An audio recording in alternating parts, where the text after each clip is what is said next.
Chief justice Sumalatha Bandial ऐं justice काज़ी फाइज़ी सां विच में अहम मुलाक़ात। ज़हरनि मूजिबि मुलाक़ात में सुप्रीम कोर्ट जे मामलनि ते ॻाल्हियूं कई वयूं।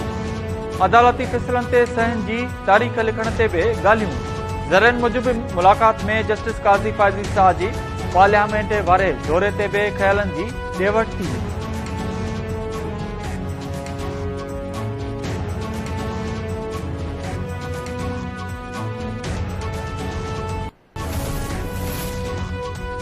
सुप्रीम कोर्ट जे जज जस्टिस काज़ी फाइज़ी सां पार्लियामेंट में आइन जी गोल्डन जुबली वारी तक़रीब में शिरकत बाबति वज़ाहती बयान जारी करे छॾियो। संदसि चवणु आहे त तक़रीब में शिरकत लाइ सुप्रीम कोर्ट जे समूरनि जजिस खे दावत ॾिनी वई हुई। ख़ातिरी कराई वई त तक़रीब में का बि सियासी तक़रीर न थींदी, रुॻो आइन ते ॻाल्हाए वेंदो। आइन सां ॿधीअ जे इज़हार लाइ तक़रीब में शिरकत जी दावत क़बूल कई। मूं खां पुछियो वियो त छा तव्हां तक़रीर कंदव त मूं माज़रत कई।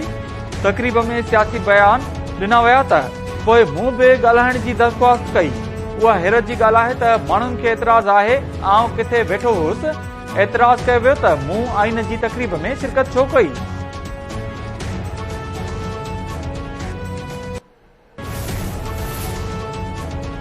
आज़ाद कश्मीर जी हाई कोर्ट वज़ीर आज़म सरदार तनवीर अलियास खे तौहीन अदालत केस में नाइल करार ॾींदे उहिदे तां हटाए छॾियो। इलेक्शन कमीशन खे आज़ाद कश्मीर जे नए वज़ीर आज़म लाइ चूंड कराइण जो हुकुम।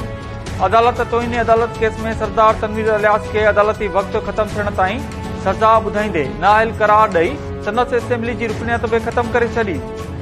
अदालत नए वज़ीर आज़म जी चूंड लाइ इलेक्शन कमीशन खे ख़त बि लिखी छॾियो। सुप्रीम कोर्ट पारां बि तनवीर अलियास खे नोटिस जारी।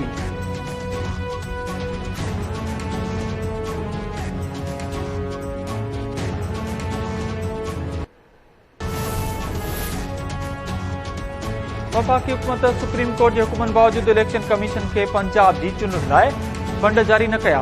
इलेक्शन कमीशन सुप्रीम कोर्ट खे आगाही ॾेई छॾी। इलेक्शन कमीशन चयो आहे त हुकूमत खां 21 अरब रुपया अञा ताईं न आहिनि मिलिया। पंजाब में चूंडुनि दौरान सिक्योरिटी लाइ 3 लख अहलकारनि जी खोट बि आहे।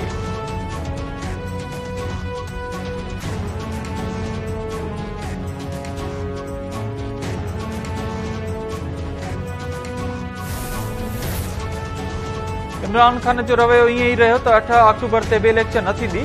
पार्लियामेंट जी राय खां सवाइ इलेक्शन कमीशन खे चूंडुनि लाइ फंड्स जारी नथा करे सघजनि। वफ़ाक़ी घरू वज़ीर राणा सनाउल्लाह चयो आहे त चूंडुनि वारे मामले ते सुप्रीम कोर्ट वज़ीर आज़म खे घुरायो त हू चवंदो काबीना मामलो पार्लियामेंट खे मोकिलियो आहे। अदालत भली समूरी पार्लियामेंट खे नाइल करार ॾेई छॾे। मामला इमरान खान जे होॾ सबबि ख़राब थिया। हू 25 मई ते अल्टीमेटम न ॾे हा त असां असेंबलियूं टोड़ण जो फ़ैसिलो करे छॾियूं हा।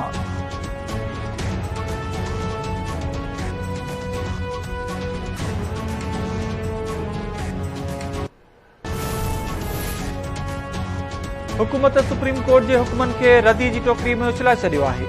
शहबाज शरीफ़ कुझु ॾींहनि जो महिमान आहे। पीटीआई अॻवान फवाद चौधरी चयो आहे त वज़ीर आज़म शहबाज शरीफ़ खे इस्तीफ़ा ॾियणु घुर्जे ऐं मुल्क में फौरी तौर आम चूंडूं करायूं वञनि। पंजाब पुलिस पीटीआई कारकुननि खे खंभे गुम करे रही आहे।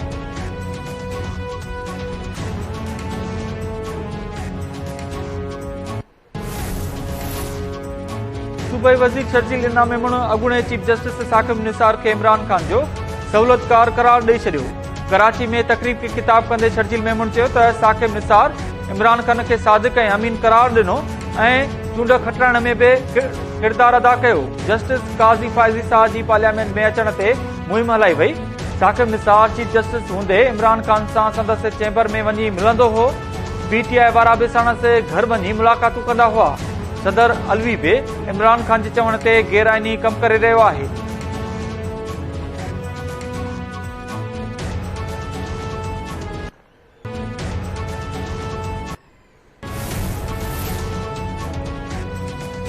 Army chief general Asim Munir पारां हैवी इंडस्ट्रीज टेक्सटाइल जो दौरो। मुख़्तलिफ़ शोबनि ऐं फैक्ट्रीज़ जी मुआयने जो जाइज़ो। आईएसपीआर मूजिबि एचआईटी जे chairman army chief general Asim Munir जी अॼां कई।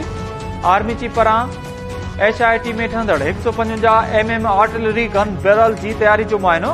फौजी ऑफिसर्स ऐं जवाननि जी सलाहियतुनि ते मुकमल एतमाद जो इज़हार। आर्मी चीफ चयो त हैवी इंडस्ट्रीज जो मुल्की दिफ़ाई पैदावार खे पाण भरो करणु, दरामद ऐं मईशत में बि अहम किरदारु आहे।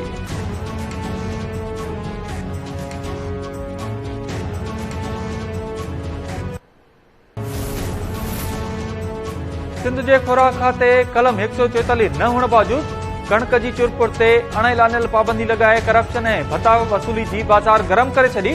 कणक न पचण सबबि कराची जूं 50 खां वधीक फ्लोर मिल्स बंद। अटे जो बुरहान संगीन थियण जो ख़दशो। फ्लोर मिल्स एसोसिएशन जे अॻुवाण चौधरी आमिर अब्दुल्ला जो चवणु आहे त खोराक खाते सॼे सिंध में करप्शन ऐं भत्ते जी वसूली लाइ चौकियूं क़ाइम करे छॾियूं आहिनि। कणक न पचण सबबि कराची में अटो ख़तम थियण वारो आहे। ईद ते बि अटो अणलब थी वेंदो। कणक जूं गाॾियूं न छॾियूं वयूं त 48 कलाकनि में कराची जूं समूरियूं फ्लोर मिल्स बंदि थी वेंदियूं। 48 कलाकनि बाद आईंदा जी हिकमत अमली जो ऐलान बि कंदासीं।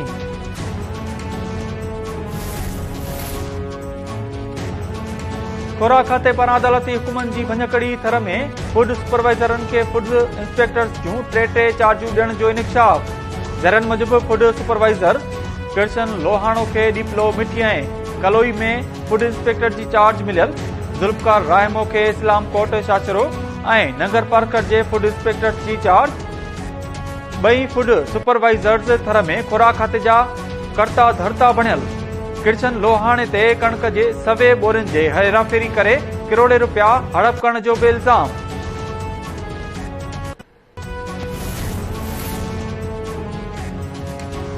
केपी जे इलाइक़े बनून में सिक्योरिटी फोर्सेस जो ऑपरेशन 3 दहशतगर्द मारिजी विया।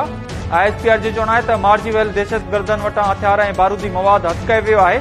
दहशतगर्द सिक्योरिटी फोर्सेस ते हमलनि में मुलविस हुआ।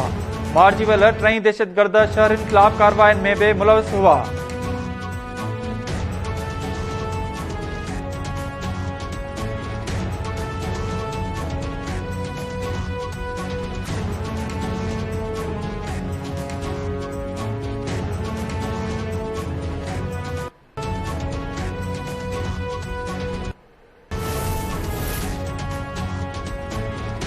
पीपुल्स पार्टी जो अॻुवाण अयाज़ अहमद मर गुज़िरियल ॾींहुं खां ड्राइवर समेत गुम।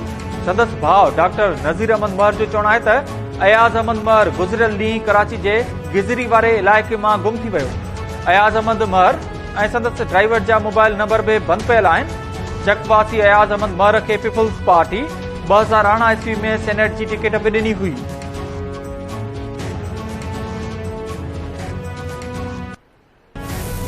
जो माण्हू क्राइम करे थो आम माण्हू आहे या को ख़ासि माण्हू आहे ऐं उन ते एविडेंस अचे थो त पुलिस खे उन एविडेंस जे अगेंस्ट उन माण्हू जे अगेंस्ट कार्रवाई करणु खपे।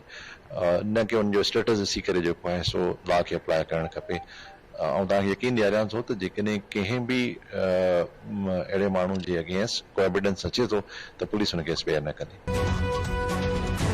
बदामिनी में को सरदार मुलविस हूंदो त उन ख़िलाफ़ बि कार्रवाई थींदी। अदालतुनि खां मथां क़त्लनि जे हक़ में न आहियां। IG सिंध गुलाम नबी मेमून चयो आहे त प्रोफेसर अजमल सामन जे क़त्ल में मुलविस 8 जवाबदारनि ते केस दाख़िल थियल आहे। खेनि जल्द गिरफ़्तार कयो वेंदो। कचे में पुलिस चौकियूं क़ाइम थियण सां ॾोहरनि जी चुरपुर महदूद थी वेंदी। धाड़ियल माण्हुनि खे अगवा करे तशदद जो निशानो बणाइनि था ऐं संदन वीडियो ठाहे सोशल मीडिया ते अपलोड कनि था। IG घोटकी जी कचे में ठहंदड़ पुलिस पिकेट जो बि दौरो।